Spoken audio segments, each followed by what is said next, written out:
ভাই সামনে মোবাইল ভাই এই যে ভাই আর অ্যাওয়ার্ড আসলে পেতে ভালো লাগে কেন ভাব because rest of the year award এত মোটিভেটেড করে ভালো ভালো কাজ করার জন্য অ্যান্ড ভালো কন্টেন্টের জন্য যখন আসলে রেকগনাইজেশন পাওয়া যায় তখন আসলে এটাই আসলে আমাদের আর্টিস্ট হিসেবে সার্থকতা। সো তোমাদের গল্প একটা স্পেশাল প্রজেক্ট, মানুষের অনেক ভালোবাসা পেয়েছে অ্যান্ড আমার এই গল্পের প্রথম প্রাপ্য অ্যাওয়ার্ড হিসেবে।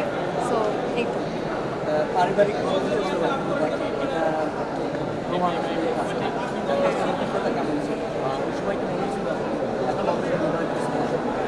সত্যি বলতে আমাদের এক্সপেকটেশনের বাইরে এটা মানুষ পছন্দ করেছে। আমরা শুটিংয়ের সময় বুঝেছিলাম যে কিছু একটা ভালো কিছু হবে, ঈদের একটা ভালো প্রজেক্ট যাবে। আর এত এত ট্যালেন্টেড আর্টিস্ট ছিল, সো এখানে একটু ভয়ও ছিল যে তাদের সাথে আসলে তাল মিলিয়ে কতটুকু অ্যাক্টিং করতে পারবো। বাট প্রত্যেকটা ক্যারেক্টার আমরা এত মজা করে শুটিং করেছি and credit goes to my director Raj ভাইয়া। উনি আসলে সেটা সবাইকে খুবই প্যাম্পার করে রাখে। সো কাজটা করার সময় কখনোই ফিল হয় নাই যে কোনো প্রেশারের মধ্যে আছি। সো চরিত্রের মাধ্যমে রেকগনাইজেশন পাওয়া আসলে খুবই বড় একটা বিষয়। সো শালু আমার এমন একটা ক্যারেক্টার, আমার মনে আছে আমি ঈদের কিছুদিন পরে কোনো একটা রেস্টুরেন্টে আমি বসেছিলাম, একটা পিচ্চি মেয়ে এসে আমাকে বলছে যে আপু আমি ক্যানাডা থাকি।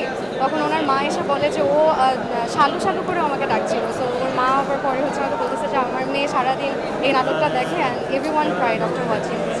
সো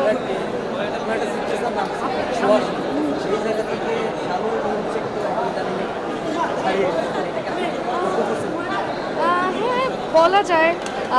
রিসেন্টলি আমি একটা নাটক করেছি হৃদয়ের গভীরে, ওখানে রাহা ক্যারেক্টারটা সেটাও একটা আলাদা আমার জন্য পরিচয় দিয়েছে। But Suhasini will always be special to my heart. মানুষ আমাকে তটিনীর থেকেও বেশি সুহাসিনী নামে চিনি।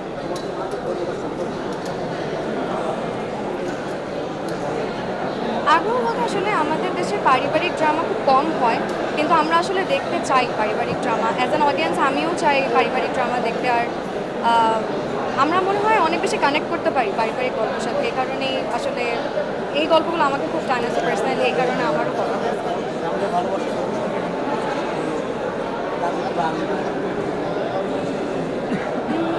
বেশ কিছু কাজই আসবে, নাটকই আসবে, সিএমবিতে বেশ কিছু কাজ আসবে, ক্যাপিটাল ড্রামাতে আসবে, রাজ ভাইয়ার 2টা কাজ আসবে। So I am very very excited for both of the work.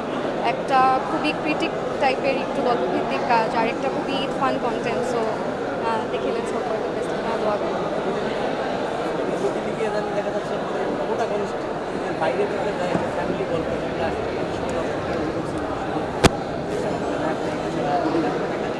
এখন আপনার মা বাবা ভাই একটা একান্নবর্তী আসলে একটা আর্টিস্টের উচিত সব ধরনের চরিত্র মানিয়ে নিয়েই কাজটা করা। তো আমার আসলে যখন কনফিডেন্ট পেয়েছি যে না আমি এখন ডিফারেন্ট ভ্যারিয়েশনের কাজ করতে পারবো, অডিয়েন্স আমাকে অ্যাকসেপ্ট করবে, তখনই আসলে এই ডিসিশনটা নেওয়া। আমি আসলে কখনোই প্রোটাগনিস্ট ভিত্তিক কাজ, এটা একদমই ভুল কথা। আমি শুরু থেকেই চেয়েছি গল্প ভিত্তিক কাজে আমার চরিত্রের যেন একটা রেলেভেন্স থাকে।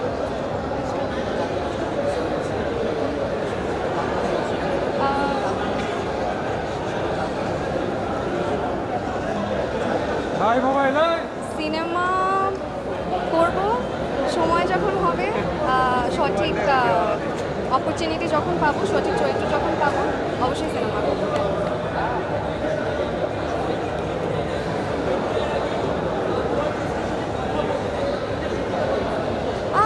না, ডেট আমি সবাইকে তো আসলে ডেট দেওয়াটা বিষয় না।